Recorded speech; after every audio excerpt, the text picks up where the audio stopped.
नमस्कार दोस्तों, एक बार फिर आपका स्वागत है अन अकेडमी के यूट्यूब चैनल पर। ये राजस्थान का एग्ज़ाम यूट्यूब चैनल है। राजस्थान के एग्ज़ाम्स को ध्यान रखकर ये बनाया गया है। ठीक है, एक अच्छी टीम यहाँ पर है और पहले भी बता चुका हूँ, रोज़ हम आपको बताते हैं कि अन अकेडमी दुनिया का सबसे बड़ा लर्निंग लार्जेस्ट प्लेटफॉर्म है। यहाँ पर best faculties of Rajasthan India की उपलब्ध है, जो आपको geography, polity, history, economics, math, science, current all time क्लासें मिलती हैं। अब देखिए, जो मैंने आपको कल भी बताया था, फिर आपको बता रहा हूँ कि हम कौन कौन सी क्लासें आपको देते हैं, कैसे देते हैं। अकेडमी के प्लस सब्सक्रिप्शन लेने का आपको क्या फ़ायदा होता है, कितने लाभ मिल रहे हैं आपको। देखिए, जितने भी एजुकेटर्स हैं वो लाइव देते हैं, आपको सारे कोर्सेज मिल जाएंगे आपको। दूसरा है, एजुकेटर परीक्षा की पूरी तैयारी कराते हैं। ठीक है, कहीं भी कभी भी असीमित लाइव क्लासेस आपको मिल जाएगी। आप जब भी लेना चाहें, जब भी क्लास करते हैं। वीकली प्रश्नोत्तरी होती है जिसमें आप अपनी क्षमता को जांच सकते हैं। टेस्ट होंगे। सभी प्लस कोर्सेज में डाउट क्लियरिंग क्लासेस होंगी। प्लस कोर्सेज में सब्जेक्ट को समझाने के नए तरीके और आकर्षक तरीके टीचर अपनाते हैं। आप पीडीएफ डाउनलोड कर सकते हैं, टेस्ट सीरीज ज्वाइन कर सकते हैं, सही मार्गदर्शन प्राप्त कर सकते हैं। तो इस प्रकार बहुत सारे फायदे आपको अन अकेडमी पर मिलते हैं। ये तो हिसाब हो गई एक बात। अब हम आज आगे बढ़ते हैं और हम देख रहे हैं आज कि ये प्रश्नोत्तरी क्लास है, तो आपको क्वेश्चंस पूछ जाएंगे। अब तक जितना मैंने आपको पढ़ा दिया, जो करंट मैंने आपको करा दिया, उसको लेकर ये क्वेश्चंस हैं जिनके जवाब आपको देना है। आज लाइव क्लास हो जाती स्टार्ट, पर हो नहीं पाई। कल से मेरी क्लास शायद लाइव होगी। तो बताइए, किस देश के शोधकर्ताओं ने किस देश के शोधकर्ताओं ने पूर्वी भारतीय महासागर, पूर्वी भारतीय हिंद महासागर, यानी कि जो आपका बंगाल की खाड़ी है उसका पूर्वी भाग, तो किस देश के शोधकर्ताओं ने पूर्वी भारतीय हिंद महासागर में पहली सुपर जाइंट्स आइसोपोड की प्रजाति खोजी है या खोज की है? अब देखिए, इसमें ध्यान रखिए, सिंगापुर के शोधकर्ताओं ने, सिंगापुर के जो शोधकर्ता हैं, उन्होंने यह आइसोपोड की प्रजाति खोजी है साहब। ठीक है, और ये नेशनल यूनिवर्सिटी, ध्यान रखिए, नेशनल यूनिवर्सिटी ऑफ सिंगापुर के शोधकर्ता थे। इन्होंने तिलचट्टे की एक नई प्रजाति खोजा है। ध्यान रखना, तिलचट्टे की यह नई प्रजाति है जिसकी उन्होंने खोज की है, जिसको इंडोनेशिया के जावा के दक्षिणी तट पर खोजा गया है। ध्यान रखिए, इस प्रजाति को इंडोनेशिया के जावा के दक्षिणी तट पर खोजा गया। तो अगर आपको पूछे कि हाल ही में किस देश के विश्वविद्यालय के शोधकर्ताओं ने पूर्वी हिंद महासागर की पहली सुपर जाइंट्स आइसोपोड प्रजाति की खोज की है, तो आंसर आपका क्या होगा? सिंगापुर। क्या आंसर होगा? सिंगापुर। अब आपको ध्यान रखना है कि ये कहाँ मिला, जो तिलचट्टा था आइसोपोड। तिलचट्टा मिला है इंडोनेशिया का एक जावा द्वीप है। जावा द्वीप का दक्षिणी तट पर यह प्रजाति पाई गई है। मैंने आपको बताया था, पंचायतों के सदस्यों के लिए 25 लाख का बीमा कवर किया गया है। अगर आपके पूछे किस राज्य में पंचायत के सदस्यों के लिए, किस राज्य में पंचायत के सदस्यों के लिए 25 लाख रुपए का बीमा कवर किया गया है, तो आप ध्यान रखिए, किसका किया गया है? लद्दाख का किया गया है, जम्मू कश्मीर का किया गया है, पश्चिम बंगाल किया गया है, छत्तीसगढ़ किया गया है। मैंने आपको बताया था कि जम्मू कश्मीर में जो पंचायत के चुनाव लड़ेंगे, जो जिला परिषद के, नगर निगम के यानी स्थानीय स्तर के जो चुनाव होंगे, उन चुनावों में वो भाग लेंगे, तो उनको सुरक्षा की गारंटी, उनके परिवार को सुरक्षा की गारंटी देने के लिए उनका स्वतः ही 25 लाख का बीमा हो जाएगा। चुनाव लड़ने के दौरान मेंबर बनते हैं तो इसलिए किया गया है कि वहां पर स्थानीय शासन को प्रोत्साहित किया जा सके, लोगों को प्रोत्साहित करके, प्रेरित करके, डर खत्म करके मुख्य धारा में लाया जा सके। तो ध्यान रखना, जम्मू कश्मीर में पंचायत या स्थानीय सदस्यों के विजय होने पर उन्हें 25 लाख का बीमा कवर दिया जा रहा है। एक और क्वेश्चन है, हाल ही में किस बॉलीवुड निर्देशक का निधन हो गया? हाल ही में किस बॉलीवुड निर्देशक का निधन हो गया जिसने यार तूने क्या किया, सड़क जैसी फिल्मों का निर्माण किया है? देखिए, हाल ही में बहुत सारे लोग मरे हैं। इरफान खान का निधन हो गया, ऋषि कपूर का हो गया, सुशांत का हो गया, तो बहुत सारे लोग इस वक्त डेथ हुई। उनमें से आपको बताना यह है कि कौन से ऐसे बॉलीवुड निर्देशक की डेथ हो गई जिन्होंने यार तूने क्या किया, रोड जैसी, सड़क जैसी फिल्मों का निर्माण किया। तो ध्यान रखिए, रजत मुखर्जी। कौन है? रजत मुखर्जी हैं जिनका निधन हो गया। तो ध्यान रखिए, रजत मुखर्जी हैं जिनका निधन हो गया। ठीक है, आगे बढ़ते हैं साहब।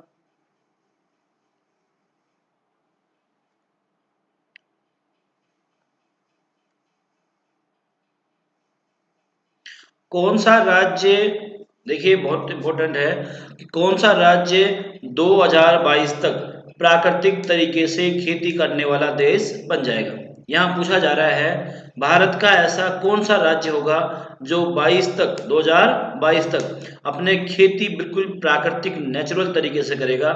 तो आपको ध्यान रखना है, कौन सा है? हिमाचल प्रदेश, अरुणाचल प्रदेश, मध्य प्रदेश, उत्तर प्रदेश। बताइए इनमें से कौन सा है?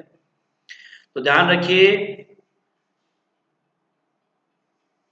हिमाचल प्रदेश। कौन सा है? हिमाचल प्रदेश। तो हिमाचल प्रदेश ने घोषणा की है कि 2022 तक वह पूर्णतः प्राकृतिक तरीके से खेती करने वाला देश बन जाएगा। 2022 तक यह पूर्णतः प्राकृतिक तरीके से खेती करने वाला राज्य बन जाएगा। अगला क्वेश्चन है, मैंने ये बताया था आपको, जो अभी करंट कराया था कल या परसों, उसमें ये भी था, शायद कल ही था, कौन सा क्रिकेटर आईसीसी के सिल्वा प्रतिबंध नियम का उल्लंघन करने वाला पहला क्रिकेटर बन गया? हाल ही में विश्व का कौन सा क्रिकेटर आईसीसी के सिल्वा प्रतिबंध, यहाँ सिल्वा है, ठीक है, सिल्वा प्रतिबंध नियम का उल्लंघन करने वाला पहला क्रिकेटर बन गया? होलीपोप, रोनी बस, डोग सिबली, जैक क्रोली। तो आपको ध्यान रखना है, डोग सिबली। क्या नाम है? Dog Sibley. तो डोग सिबली इंग्लैंड के पहले क्रिकेटर है जिसे आईसीसी ने सिल्वा प्रतिबंधित नियम के तहत प्रतिबंधित किया या उस पर चार्जेस लगाए। इससे पहले इंग्लैंड के एक और क्रिकेटर थे, जोफर आर्चर। जोफर आर्चर को भी इंग्लैंड टीम ने प्रतिबंध किया और सेकंड टेस्ट में से बाहर कर दिया। सिल्वा प्रतिबंध मतलब सिल्वा लार होती है, और लार का इस्तेमाल एक तेज गेंदबाज अपनी गेंद को चमकाने के लिए और स्विंग हासिल करने के लिए करता है। तो ये लार थूक लगा रहे थे और इससे ये मामला हो गया।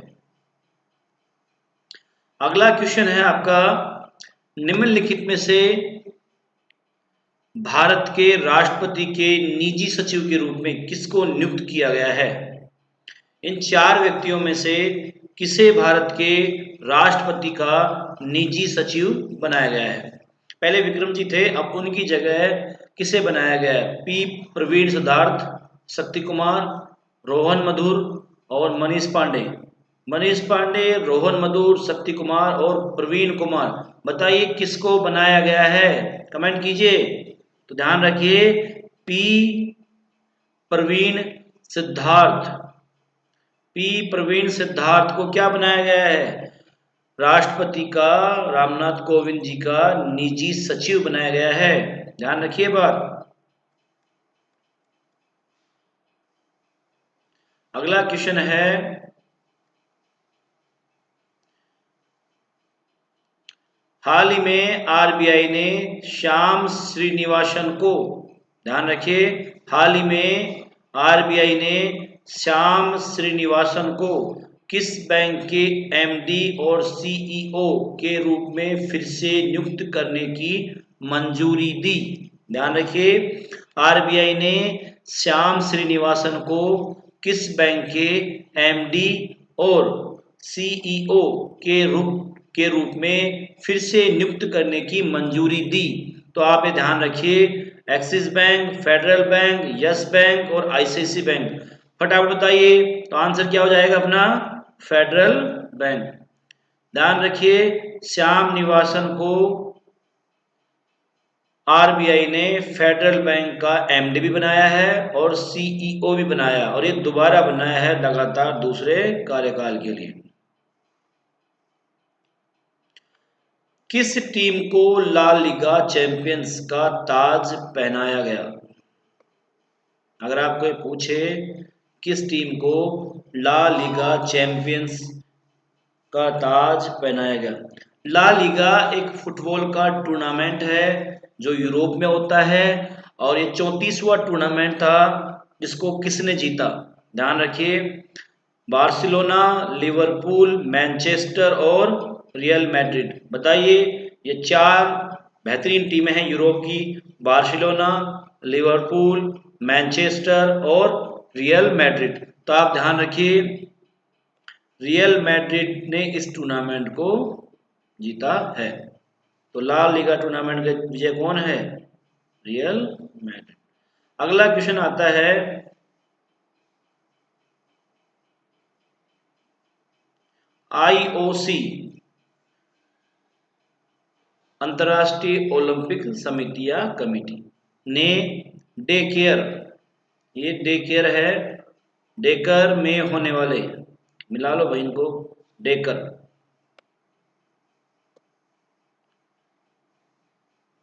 आईओसी ने अंतर्राष्ट्रीय ओलंपिक समिति ने डेकर में होने वाले 2022 के युवा ओलंपिक खेलों को कब तक स्थगित कर दिया? बताइए, आईओसी ने डेकर में होने वाले युवा ओलंपिक 2022 खेलों को कब तक के लिए स्थगित कर दिया? तो ध्यान रखिए, इनको 2026 तक स्थगित किया है। कब तक किया है? 2026 तक। आईओसी ने यानी अंतर्राष्ट्रीय ओलंपिक समिति ने डेकर में होने वाले युवा ओलंपिक 2022 को 2026 तक स्थगित कर दिया। अब ये 2026 में होंगे, 2022 में नहीं होकर कब होंगे? 2026 में।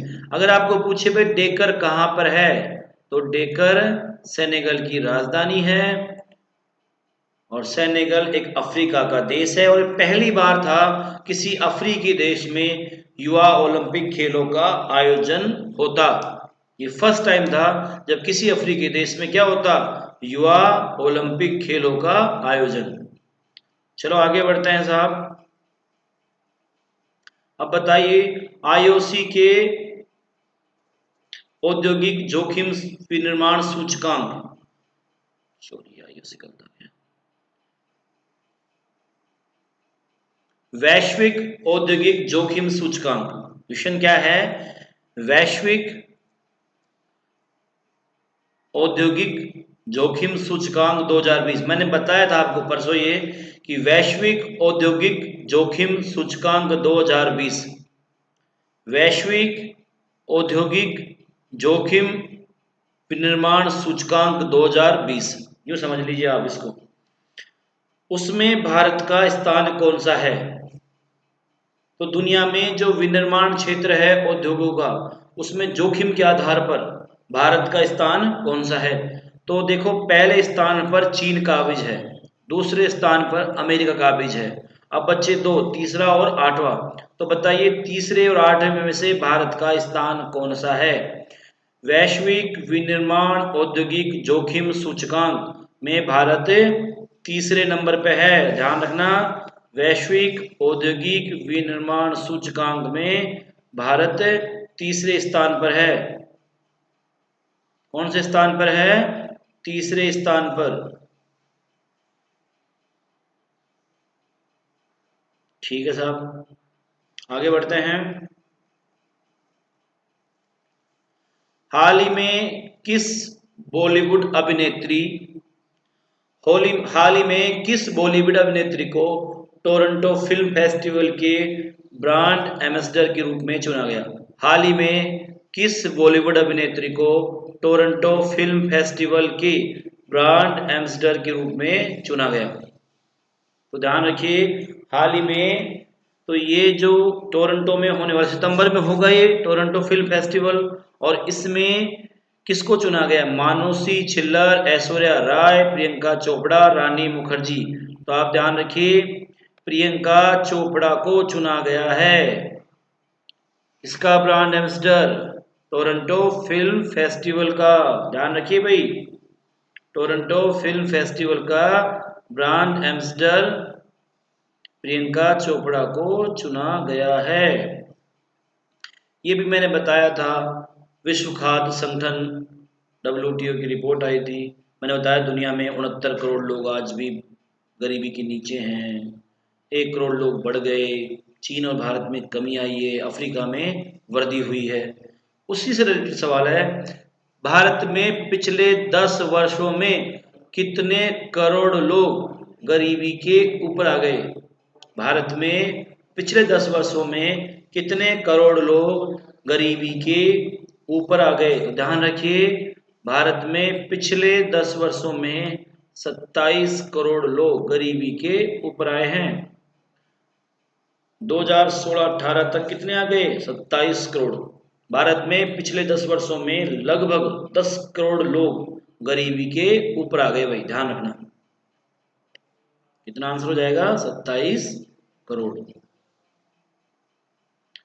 अगला क्वेश्चन है, ये भी मैंने आपको करा दिया था, एक्चुअली में जो मैंने आपको पढ़ाया था अब तक उसी में से आप क्वेश्चन पूछ रहा हूँ, जिससे आपकी तैयारी आपकी सही चल पाए।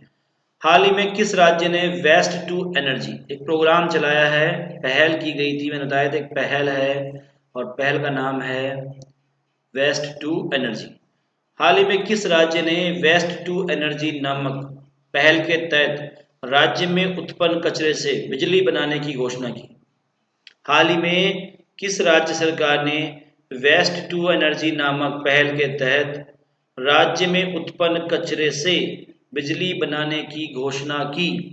और ध्यान रखिए, उत्तराखंड, महाराष्ट्र, मध्य प्रदेश और बिहार। तो आप आंसर क्या हो जाएगा? उत्तराखंड। उत्तराखंड सरकार ने जो आपका वेस्ट है, चाहे कैसा ही वेस्ट हो, उस वेस्ट से वो क्या बनाएगा? बिजली। तो जितना भी कचरा है आपका, उस कचरे से अब बिजली उत्पादन करेगी उत्तराखंड सरकार, ध्यान रखिए। तो आपको पूछे किस राज्य सरकार ने वेस्ट टू एनर्जी नामक पहल के तहत राज्य में उत्पन्न कचरे से बिजली बनाने की घोषणा की? तो यहाँ आपका आंसर हो जाएगा उत्तराखंड। कतर। कतर एक देश का नाम है, इसकी राजधानी दोहा है। तो दोहा में ये आयोजन होता, ये मैंने आपको बताया था। कतर में आयोजित होने वाले फीफा विश्व कप फुटबॉल का आयोजन अब कब किया जाएगा? तो आपको ध्यान रखना है, कतर में 2022 में फीफा वर्ल्ड कप का आयोजन किया जाएगा। ध्यान रखिए, कतर अरब कंट्री का एक देश है, वहाँ बात हो रही है, दोहा उसकी राजधानी है। तो कतर में आयोजित होने वाला फीफा फुटबॉल विश्व कप कब आयोजित किया जाएगा? तो ध्यान रखिए, 2022 में आयोजित किया जाएगा। अगला जो आपका क्वेश्चन है मैनचेस्टर यूनिवर्सिटी। मैनचेस्टर एक औद्योगिक शहर है इंग्लैंड का। तो मैनचेस्टर में एक विश्वविद्यालय है, और मैनचेस्टर विश्वविद्यालय से डायरेक्ट की मानक उपाधि पाने वाले सबसे कम उम्र के खिलाड़ी कौन बने? तो ध्यान रखिए, मार्कस रैशफोर्ड, खिलाड़ी का नाम है मार्कस रैशफोर्ड। और आपको ये पूछे मैनचेस्टर यूनिवर्सिटी से डायरेक्टर की उपाधि, मानक उपाधि पाने वाले सबसे कम उम्र के खिलाड़ी हैं मार्कस रैशफोर्ड। ये मार्कस रैशफोर्ड है, इंग्लैंड के फुटबॉल प्लेयर हैं, इनको यह उपाधि दी गई है साहब। अब अगला सवाल आपका जो है वो ये है, कौन सी समिति, एक समिति बनाई गई थी, कौन सी समिति गैर व्यक्तिगत डेटा से संबंधित है? कौन सी समिति गैर व्यक्तिगत डेटा से संबंधित है? तो आप ध्यान रखिए, समिति का नाम है गोपाल कृष्णन समिति। गोपाल कृष्णन समिति। गोपाल कृष्णन इन्फोसिस के सह संस्थापक थे, यह हैं, ठीक। और इस समिति ने सुझाव दिया कि देश में उत्पन्न गैर व्यक्तिगत डेटा को विभिन्न घरेलू कंपनियों और संस्थाओं, गोपाल कृष्णन समिति ने सुझाव दिया कि देश में उत्पन्न गैर व्यक्तिगत डेटा को विभिन्न घरेलू कंपनियों और संस्थाओं द्वारा दोहन की अनुमति देनी चाहिए। समिति ने यह भी कहा, इस गैर व्यक्तिगत डेटा के लिए एक प्राधिकरण की स्थापना की जाए। क्या की जाए? प्राधिकरण की स्थापना भी की जाए जो अनुमति दे और खास तौर पर ध्यान रखे गैर डेटा के उपयोग, उसके माइनिंग पर निगरानी कर सके। तो आपको ध्यान रखना, कौन सी समिति गैर व्यक्तिगत डेटा के सुझाव के लिए बनाई गई थी? ध्यान रखिए, गोपाल कृष्णन समिति। अगर आप पूछे भाई गोपाल कृष्णन कौन है, तो यह इन्फोसिस के सह संस्थापक है और उन्होंने कहा कि गैर व्यक्तिगत डेटा को घरेलू कंपनियों और संस्थाओं को दोहन की अनुमति के लिए दी जाना चाहिए। इस समिति ने एक प्राधिकरण की स्थापना पे बल दिया और यह प्राधिकरण गैर डेटा के उपयोग का ध्यान रखेगा, उसकी माइनिंग की क्या करेगा? निगरानी करेगा। साहब अगला सवाल है, भारत के registrar general of India, Bharat के रजिस्ट्रार जनरल ऑफ इंडिया किससे संबंधित आंकड़े जारी करता है? ध्यान रखिए, भारत के रजिस्ट्रार जनरल ऑफ इंडिया किससे संबंधित आंकड़े जारी करता है? तो आप ध्यान रखिए, मातृ मृत्यु दर के संबंधित आंकड़े वो जारी करना। यह भी ध्यान रखना कि भारत में मातृ मृत्यु दर में कमी आई है और यह जो मातृ मृत्यु दर 122 से घटकर अब 113 हो गई है। कितनी हो गई है? 122 से घटकर 13 हो गई है और इसमें 7.4% की क्या आ गई? कमी आ गई। 7.4% की क्या आ गई है? कमी। तो ध्यान रखिए, आपको पूछे भाई भारत में मातृ मृत्यु दर के संबंधित आंकड़े कौन जारी करता है? Registrar general of India. कौन जारी करता है? Registrar general of India. और इसने बताया कि भारत में जो मातृ मृत्यु दर है 122 से घटकर अब 113 हो गई है। कमी जो आई है 7.4% की कमी आई है। एक है HCL टेक्नोलॉजी, कंपनी का नाम है और इस कंपनी की नई अध्यक्ष किसे बनाया गया? सवाल यह है, HCL टेक्नोलॉजी की नई अध्यक्ष किसको बनाया गया है? तो आप ध्यान रखिए, इरा सिंपल, इंदिरा नूनी, कल्पना शर्मा और रोशनी नाडार। 4 नाम है आपके सामने। ए पे है इंदिरा सिंपल, दूसरे नंबर पे आता है इंदिरा नूरी, तीसरे नंबर पे आती है कल्पना शर्मा और चौथे नंबर पे है रोशनी नाडार।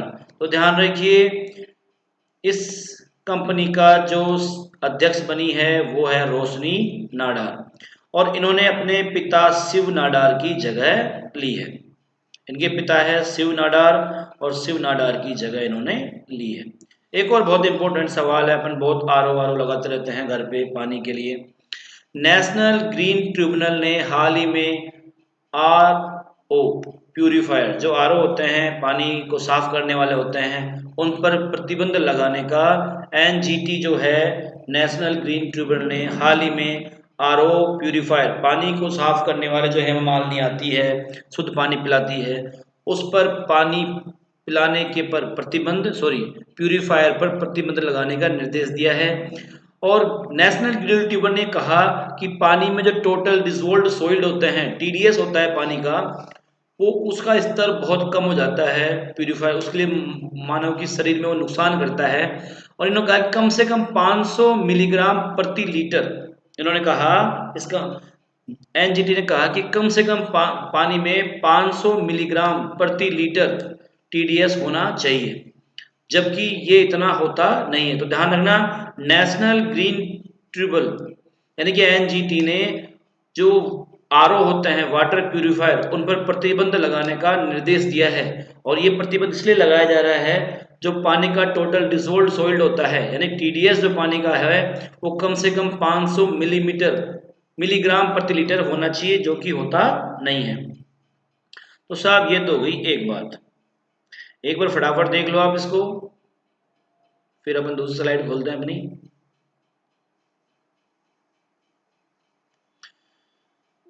पहला सवाल, किस देश के शोधकर्ताओं ने पूर्वी हिंद महासागर में सुपर जाइंट आइसोपोड प्रजाति की खोज की है? तो सिंगापुर विश्वविद्यालय की। ठीक है, ये जावा के पास खोजा गया था।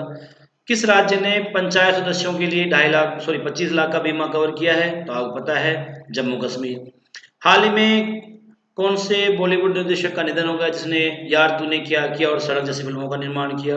रजत मुखर्जी। हाल ही में किस क्रिकेटर को सिल्वा नियम का उल्लंघन करने का दोषी पाया गया? Dog Sibley. निम्नलिखित में किस से भारत के राष्ट्रपति का निजी सचिव बनाया गया है? प्रवीण सिद्धार्थ। आरबीआई ने श्याम श्रीनिवासन को किस बैंक के एमडी और सीईओ के रूप में नियुक्त करने की मंजूरी दी? Federal Bank. आईसीसी ने डेकर में होने वाले युवा ओलंपिक 2022 खेलों को कब तक के लिए स्थगित कर दिया? 2026। डेकर कहाँ पे है? सेनेगल की राजधानी है। वैश्विक औद्योगिक विनिर्माण जोखिम सूचकांक में भारत कौन से नंबर पे है? तीसरे नंबर पे। पहले नंबर पे कौन है? चाइना। दूसरे नंबर पे कौन है? अमेरिका। हाल ही में टोरंटो फिल्म फेस्टिवल का ब्रांड एम्बेसडर किसे नियुक्त किया गया है? प्रियंका मुखर्जी। टोरंटो कहाँ पे है? कनाडा में है। पिछले 10 वर्षों में भारत में कितने करोड़ लोग गरीबी के ऊपर आ गए? लगभग 27 करोड़। किस राज्य ने वेस्ट टू एनर्जी पहल कार्यक्रम स्टार्ट किया है? कचरे से बिजली बनाने की योजना। उत्तराखंड। कतर अरब कंट्री में है, कतर दोहा में फीफा फुटबॉल का आयोजन कब किया जाएगा? 2022। मैनचेस्टर यूनिवर्सिटी ने डायरेक्टर की उपाधि दी है किसी को? और सबसे कम उम्र के पाने वाले खिलाड़ी है मार्कस रैशफोर्ड, और इंग्लैंड के फुटबॉल प्लेयर हैं। कौन सी समिति कौन सी समिति गैर व्यक्तिगत डेटा से संबंधित है? गोपाल कृष्णन समिति। भारत के रजिस्टर जनरल ऑफ इंडिया किसके आंकड़े जारी करता है? मातृ मृत्यु दर से। मातृ मृत्यु में कमी आई है, 122 से घटकर 113 हो गई, 4.4% की कमी आई। एचसीएल टेक्नोलॉजी के निर्देश कौन बनी है? रोशनी नाडार बनी है। नेशनल ग्रीन ट्रिब्यूनल यानी एनजीटी ने वाटर प्यूरिफायर पर प्रतिबंध लगाने का निर्देश क्यों दे दिया? क्योंकि इनकी जो सफाई पानी में जो सॉलिड होना चाहिए, टोटल डिसोल्ड सॉइल 500 मिलीग्राम प्रति लीटर से कम होता है, इसलिए इस ट्रिब्यूनल ने कहा कि आरओ को प्रतिबंध कर दिया जाए। आगे बढ़ते हैं साहब।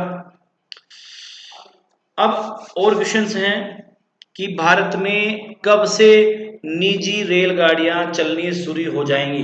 ध्यान रखिए, ये बहुत इंपॉर्टेंट है, खासतौर पर रेलवे में जो नौकरियों की तैयारी कर रहे हैं उन बच्चों के लिए बहुत इंपॉर्टेंट है। बहुत ये मुश्किल समय आने वाला है, आने वाला समय, कि भारत में कब से निजी रेलगाड़ियां चलनी शुरू हो जाएंगी। तो मार्च 2023 से भारत में निजी रेलगाड़ियां चलनी शुरू हो जाएंगी। ध्यान रखिए, निजीकरण के तहत भारत में रेलवे के 109 रूटों पर 151 उन्नत रेलगाड़ियां शुरू की जाएगी। यानी कितनी बड़ी मात्रा में निजीकरण होगा, तो कितना मुश्किल होगा आने वाले समय में जो रेलवे में नौकरियों के बच्चे तैयारी कर रहे हैं। निजीकरण एक अलग प्रक्रिया है, खैर छोड़ो उसको।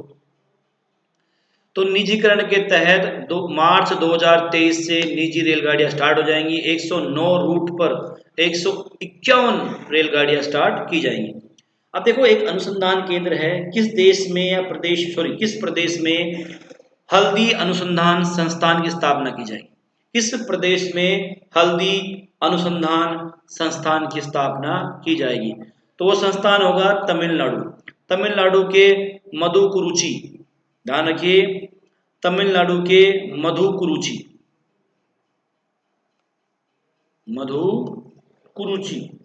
जिले में इस संस्थान की स्थापना की जाएगी। तो आपको पूछे, हल्दी अनुसंधान संस्थान की स्थापना देश में किस राज्य में किस स्थान में की जाएगी? तो तमिलनाडु के मधुकुरुचि जिले में की जाएगी। हाल ही में किस देश ने हाल ही में किस देश ने G20 के वित्त मंत्रियों के और केंद्रीय बैंक के गवर्नर की अध्यक्षता की? ध्यान रखिए, G20 का सम्मेलन वर्चुअल हुआ है और उसकी अध्यक्षता मैंने आपको बताया था सऊदी अरब ने की है। तो हाल ही में सऊदी अरब ने G20 के वित्त मंत्रियों और केंद्रीय बैंक के गवर्नर की अध्यक्षता की है। G20 की बैठक में सऊदी अरब ने भाग लिया है, सऊदी अरब ने की है और भारत की ओर से वित्त मंत्री निर्मला सीतारमण ने संबोधित किया है। हाल ही में ब्लैक रॉक खबरों में है, ये क्या काम आता है? देखो, ब्लैक रॉक एक मेलवेयर है। क्या है? मेलवेयर होते हैं वायरस। आपके आपके स्क्रीन पे, मोबाइल पे, मोबाइल पे, व्हाट्सएप के या फेसबुक पे बहुत सारे ऐसे लिंकेज आते हैं जिनको आप क्लिक करते हो और क्लिक करते आपका डेटा चोरी हो जाता है। एक तरह से एक छोटा सा आएगा, लुभावना सा एक वो होगा, मेल होगा आपके सामने, कोई चित्र आएगा, कोई कुछ आएगा, उससे आप जैसे क्लिक करोगे आपका डेटा चोरी हो जाएगा। तो ध्यान रखना, हाल ही में ब्लैक रोग क्या है, खबरों में क्यों है? तो ध्यान रखना, ब्लैक रोग एक मेलवेयर है, एक वायरस है और यह एंड्रॉयड मेलवेयर है जो पासवर्ड और क्रेडिट कार्ड जैसे डाटा चोरी करता है। आपका जो पासवर्ड होता है और क्रेडिट कार्ड का जो डेटा होता है उसे चोरी कर लेता है। तो ध्यान रखिए, सावधान रखिए। एक और टोरंटो फिल्म फेस्टिवल से सवाल है। टोरंटो इंटरनेशनल फिल्म फेस्टिवल 2020 में ट्रिब्यूट एक्टर अवार्ड, ध्यान रखिए, टोरंटो कनाडा में है और सम्मानित किसे किया जाएगा? ध्यान रखिए, टोरंटो इंटरनेशनल फिल्म फेस्टिवल 2020 सितंबर में आयोजित होना है, उसमें ट्रिब्यूट एक्टर अवार्ड से किसे सम्मानित किया जाएगा? एक अच्छी सी अभिनेत्री हैं कैट विंसेंट, आपने टाइटैनिक देखी होगी, बड़ी बड़ी अच्छी मूवियां बनाती हैं, तो कैट विंसेंट को सम्मानित किया जाएगा। भारतीय व्यापार सम्मेलन कब इंडिया आइडिया समिट आयोजित करेगी? इंडिया आइडिया समिट आयोजित करेगी। भारतीय व्यापार सम्मेलन कब इंडिया आइडिया समिट आयोजित करेगी? 22 जुलाई को। ध्यान रखिए, कब आयोजित होगा? 22 जुलाई को। सीबीएसई ने एआई करिकुलम के लिए किस कंपनी के साथ साझेदारी की है? ठीक है, एआई करिकुलम के लिए किस कंपनी के साथ साझेदारी की है? Microsoft, Facebook, IBM, Google. तो क्या आंसर होगा? आईबीएम। ध्यान रखिए, आंसर क्या हो जाएगा आपका? आईबीएम।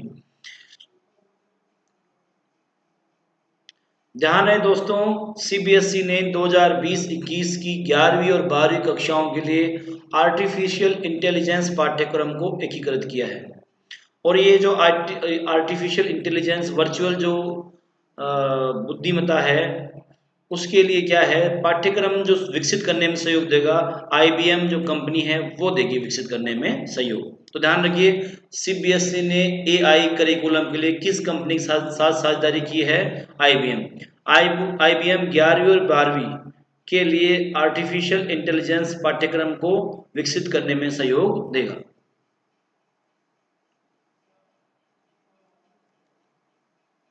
चैंपियंस लीग में भाग लेने वाला पहला भारतीय क्लब होगा गोवा एफसी। कौन सा होगा? चैंपियंस लीग में भाग लेने वाला पहला भारतीय क्लब कौन सा होगा? एफसी गोवा। देखो साहब, एक और सवाल आपका, दुर्लभ पीला कछुआ, कौन सा? दुर्लभ पीला कछुआ, दुर्लभ पीला कछुआ हाल ही में कहाँ देखा गया है? तो ये दुर्लभ पीला कछुआ हाल ही में उड़ीसा के बालासोर क्षेत्र में देखा गया है। कहाँ देखा गया है? उड़ीसा के बालासोर में देखा गया है भाई, ध्यान रखिए, उड़ीसा के बालासोर में देखा गया है। एक और क्वेश्चन है, भारत में एकमात्र सुनहरा टाइगर कहाँ मिलता है? तो भारत में एकमात्र सुनहरा टाइगर असम में मिलेगा। कहाँ मिलेगा? भारत में एकमात्र सुनहरा टाइगर असम में मिलेगा। ठीक है जी। तो ये कुल मिला के हो गई आज की पूरी पूरी कहानी। देखो अब तक मैंने आपको जो पढ़ाया था 20 तारीख से लेकर और 25 तक जो करंट कराए थे, उस करंट को लेकर जितने भी क्वेश्चंस थे मैंने आपको करा दिए। करंट के जो क्वेश्चंस थे सारे करा दिए गए हैं। तो दोस्तों आने वाले टाइम में क्या है, आपको जैसे ही पढ़ाया जाएगा वैसे ही आपके सारे क्वेश्चंस करा दिए जाएंगे। और जल्दी मेरी क्लासें शायद कल से लाइव हो जाएं, तो कल से मेरी क्लासें शायद सुबह 7 बजे से स्टार्ट कर दी जाएंगी। तो आप तैयार रहिए क्लासेस के लिए। और एक बार फिर बता रहा हूँ, जो आपका ये जो प्लेटफॉर्म है अनअकैडमी का, ये बहुत लाभदायक है। दोस्तों मानिए अगर इस पे आप जुड़ते हैं, इस पे आप कोर्सेज लेते हैं, तो आपको बहुत सारे लाभ होंगे। ये लाभ क्या होंगे, आपको पूरी लाइव क्लासें पूरी तरीके से मिल जाएंगी। परीक्षा की पूरी टिल एग्जाम तक हम आपको तैयारी कराएंगे। कहीं भी कभी भी आप किसी भी टाइम में लाइव क्लासें ले सकते हैं। असीमित लाइव क्लासें हैं, करंट की 10-10 क्लास चलती है, अलग अलग टाइम में चलती है। वीकली प्रश्नोत्तरी होती है जिसे आप अपनी क्षमता को जांच सकते हैं। सभी प्लस कोर्सेज में डाउट क्लियरिंग क्लास होती है। प्लस कोर्स में सब्जेक्ट को समझने के नए और आकर्षक तरीके आपको टीचर बताते हैं। डाउनलोड कर सकते हो, टेस्ट सीरीज ज्वाइन कर सकते हो और मार्गदर्शन भी आप प्राप्त कर सकते हो। तो कुल मिलाकर आपको फायदा ही फायदा है। तो आप जुड़ जाइए और इतना ही कहूँगा कि आ जाइए आप लोग, जल्दी सब्सक्राइब कीजिए। ठीक है दोस्तों, आज के लिए इतना। मैं दिवाकर शास्त्री कल आपको लाइव क्लासों के रूप में मिलूंगा। आप मुझे मैसेज करके सुझाव दे सकते हैं। ठीक है जी।